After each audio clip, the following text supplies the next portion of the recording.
I was going to read out an extract from the Promised Messiah alayhi salam's book, which stressed the need for members of the Jamaat to meet together frequently, and particularly to go to the center, which of course at that time was in Qadian.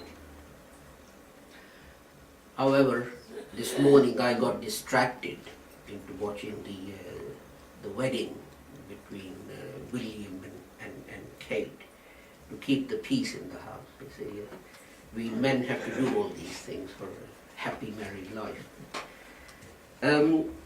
But watching that actually reminded me of something that my grandfather, Hazrat Maulana Abdul Haq Vidyarthi, said, and that was that whatever you look at or read or wherever you go, try and find from it something that is useful for propagation of Islam or the Jamaat.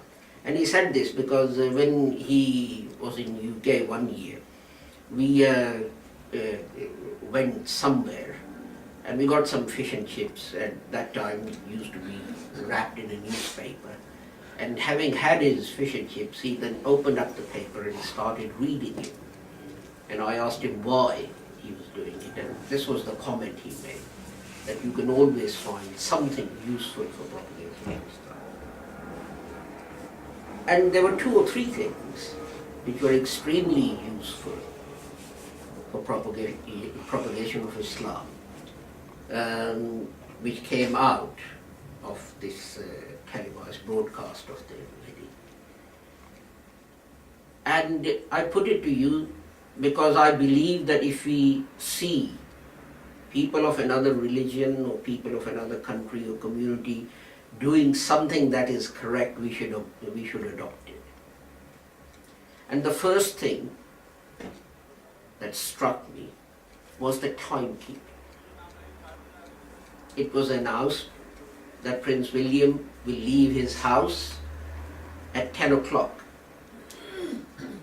And when it was 1 minute past 10, the commentators started saying, what's gone wrong?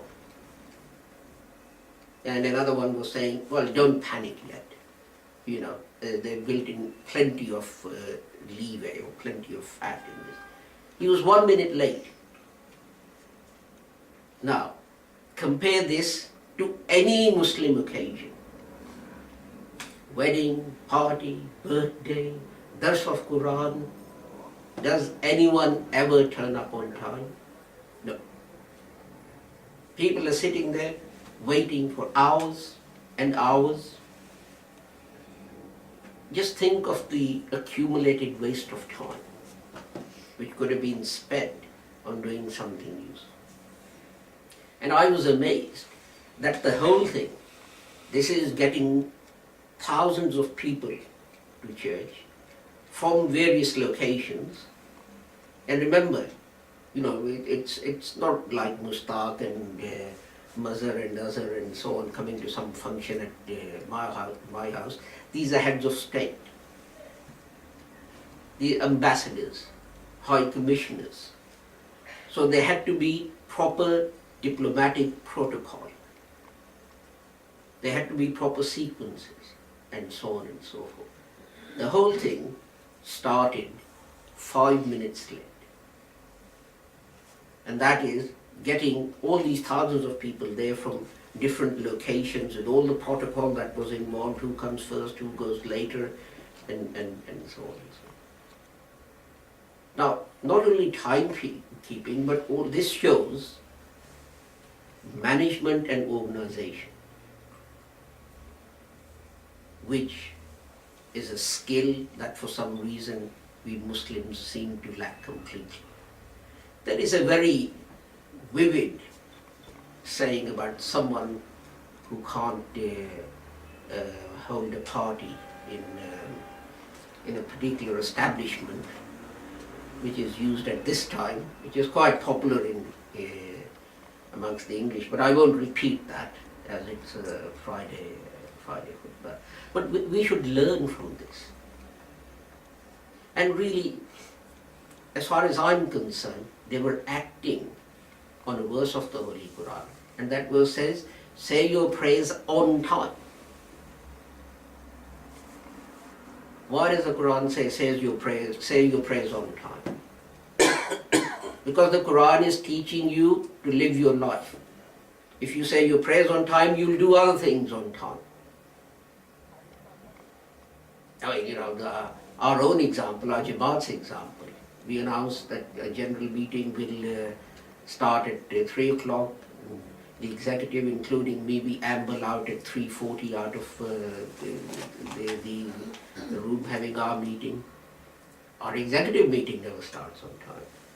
So perhaps we can all learn something from this to better organize our own functions and manage them so that they start on time. But there was another very interesting thing that I learned when I listened to the lecture or the sermon given by the Bishop of London at the start. On Facebook, if any of you ever visit Ahmadiyya Manishat Islam account, there's a great debate going on, and someone has taken a photograph of a book by Hazrat Mirza Ghulam Ahmad Sahib and put that on there saying, look at Mirza, he talks obscenities and he talks nonsense and so on and so forth.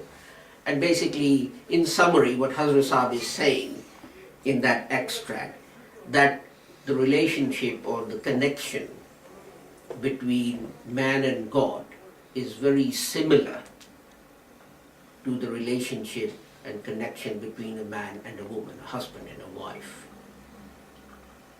And the joy that relationship or connection brings, the joy that you get when you connect with God is even greater, and so on. And all sorts of things are said about this on this Facebook account. I haven't responded because, some things you can't be bothered. I just said one thing, read Maulana Rome and you'll find out what this means. But the interesting thing was, Bishop of London said exactly the same thing in his sermon this morning. When he started with his sermon, and he was talking about marriage and so on, he said the connection between a man and a woman is the same, or the relationship between a man and a woman is exactly the same as the relationship between Jesus Christ and the church that he created.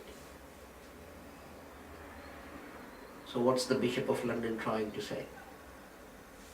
If we go to the interpretations given by these gentlemen on Facebook, then obviously Jesus Christ was a philanderer and nauzubillah, homosexual and so on and so forth. Because this is what they were attributing to what the promised Messiah had said.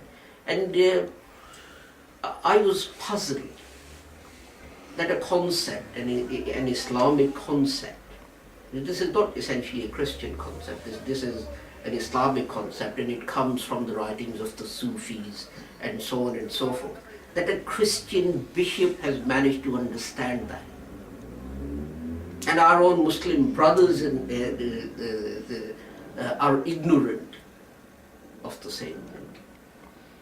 And it is also a sad reflection on the fact that we don't read, we don't study, we don't do research, and this is why we are lagging behind. So I thought, as it's topical, I'll mention these things to you, because today's news is tomorrow's history, and perhaps these points will not have the same force. So next week, inshallah, I'll go back to reading from the promised Messiah's writings